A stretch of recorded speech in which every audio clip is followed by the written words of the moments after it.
When you have to conquer Mongolia, but the cat needs a walk first. Are those cat ears? It is. As you guys know, Attila the Hun was indeed a furry. You can find him at such hit conventions such as Rainforest in 2015, which is definitely not a term you want to Google. But he was there. That's where we got this image from. This is a real photograph of Attila the Hun.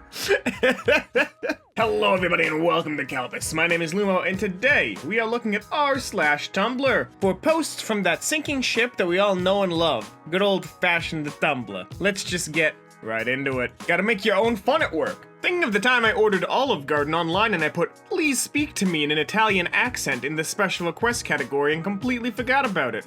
And when I went to pick it up, the guy comes out like, "Hey, I got your order, bibbidi boobidi." And then I told him he didn't actually have to do that, and he was like, "I know, I was looking forward to it. I was the only one that brave enough to do it."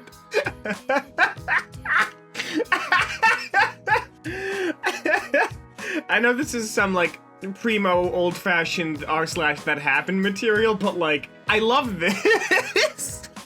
Like, I would do this. I would 100% do this. The babada boopity that kills me. That's the kind of stuff that I do. And I am literally a third generation, like, Italian. Like, my grandparents came over. My grandparents came over. They had my mother, and then she had me. So, wait, would that make me second or third generation? Doesn't matter. Either way, it just shatters me because I'm pretty sure that's where my bizarre accent comes from, is listening to my incredibly Italian ancestors going wild. Oh my god. It is nice to sometimes get these goofy client orders on things. Like, my personal favorite was, we once jokingly asked a Domino's person to draw Charizard on the box, and when we opened the pizza box, it just said no. Apparently, when my grandma first came to America, she didn't know what a raccoon was and assumed it was a fricked up cat and adopted it. I just imagine this 13-year-old girl with a heavy Eastern European accent be like, "This is my cat Piotr. He's not very friendly." "Hey Ma, the weird cat is back." Oh my god, top comment really sums us up. It gives the same vibes as the bear cub and adult wolf that are brought into animal shelters because people thought they were lost. Oh no. Man, real talk, as someone who lives in the woods, I can't imagine what goes through people's heads when they see a small bear and go, "That dog, me bring to shelter." Like, no, you don't. You don't do that.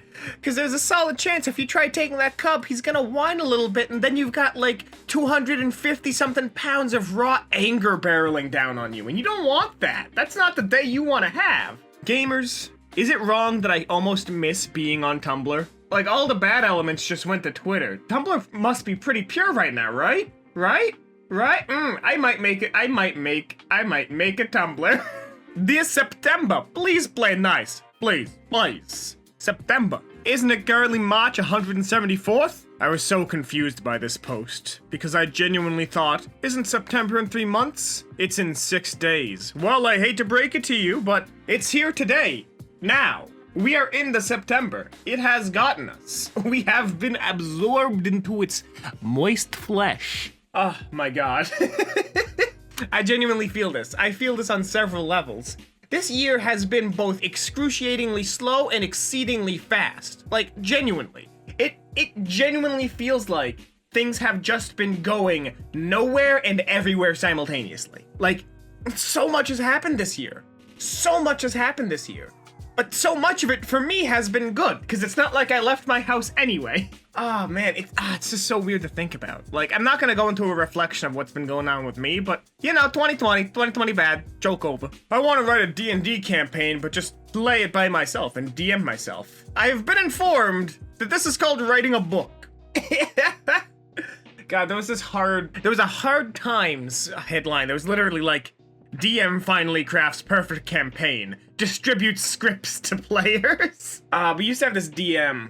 Lovely guy. I'm still in contact with him. We play games every now and again. You know, all my friends and I like to buy him D&D stuff because he really is just a god DM. But this one time he wanted us to play a campaign, but he pre-made all the characters, all the backstories with accents, and basically told us how to play them and how to properly be them. And like, he was just like, "No, this is all about how you guys want to do it." And I'm like, "Sir, you have just provided me with a character sheet and rules on how to be the character? No? He kept trying to act like it was all open-ended, but he had literally given us, like, soft scripts for different segments. And I was saying, they're just like, this ain't D&D. This is whose line is it anyway? But we have to roll to see if our jokes succeed. It was a nightmare. No one played that campaign, but it was still neat. So this is from BuzzFeed, so I don't know how good this is gonna be before we get into it. 1998, the teens are calling everything gay. 2008, the teens aren't sure they should really be calling things gay. 2018, the teens are calling everything gay again, but in a positive way this time. Legit. It's what happened, but it's hilarious when put like that. Oh, dude, I literally do this with some of the people I'm involved with. It's like, we'll say something positive to one another and then just, hey, it's pretty gay, homie. I don't know when it reappeared, but it somehow re-entered, like, collectively all of our vernaculars to just use it in, like, I don't know, just use it in, like, a positive, like, this is a weird sentence, it's like a positive slur. That doesn't really help its case. Let's be real. But it's like, hey man, you did a good samurai parse today. Hey homie, that's pretty gay. It's like, oh, okay. Love you too, boo. You did good today. I don't know. And I just find it weird that it re-entered all of our collective vernaculars, but with a different context this time. I think semantically that's super neat, and I don't really know where it came from again. What is it about being on a plane that makes people go buck wild for ginger ale? Literally everyone be ordering it. Ginger ale is supposed to help settle your stomach if you're nauseous, so people get it on planes if they get plane sick. Ginger grow in the ground, so it keeps you connected to God's earth while you're thousands of feet up in the air in the heathen tube. Heathen tube. Oh, that shatters me. That absolutely sends me into orbit. Oh, I love the heathen tube. Why is it the heathen tube? Is it because you go into the sky to meet God? I want to know the reason behind this name. The heathen tube. Onion souls. Okay, he's got a good old-fashioned onion bro as a profile picture. We're in it. Today I learned that bacteria scream when they die. From Mr. Clean Official. I know. Mr. Clean can't sleep at night. He's haunted by the screams of his enemies. Enemies who only want him to live a positive life as little amoeba. But no, he has to kill them. He is forced by his masters. And every time he just hears their screams, every single wet wipe he drags across the counter, a single tear drops out of his eyes as he hears thousands of microbial screeches crying out in pain as the rapture has come once again. It might kill 99% of bacteria, but that 1% will be there, screaming, questioning in their survivor's guilt why it was them who got to survive, why it was them who was forced to live. And Mr. Clean sits there watching this with his insane microbial eyes and just... He goes home. His wife asks him what's wrong. He doesn't say anything. He barely eats that night. He goes to bed, but he never sleeps. He stares at the roof, questioning, why him? Why was he chosen for the life of a mercenary? We'll never know. Fucking stupid joke. I was baking a strawberry shortcake for my mom when I realized that I'd forgot the baking powder. I began to panic, so I pulled the cakes out of the oven. They're almost completely baked, and they rose just fine without the baking powder. I was staring at them in confusion, trying to remember if I accidentally put yeast in the batter, when I felt a shadow loom over me. I looked over my shoulder to only find Luigi. Luigi tenderly took my hands and told me, "You need not worry, for I will accompany you in any and all of your baking endeavors." I never felt more loved in my life. I cried. I thought this was the mother of all shitposts. This got so weird so fast. Oh, one time I dreamt. So, okay, it was a dream. It was a dream somebody had. Okay, I understand. I understand now. But it's so hard to tell. It's so hard to tell with Tumblr sometimes. Like, let's just be, like, up and down about it. Tumblr be wildin' sometimes. Tumblr's just a weird place. Anything according to Schroeder that you put in a box is both alive and dead. Everyone at the funeral nervously stares at coffin. Schrodinger would have hated this interpretation of his work, and I am here for it. He might be rolling in his grave. Or not.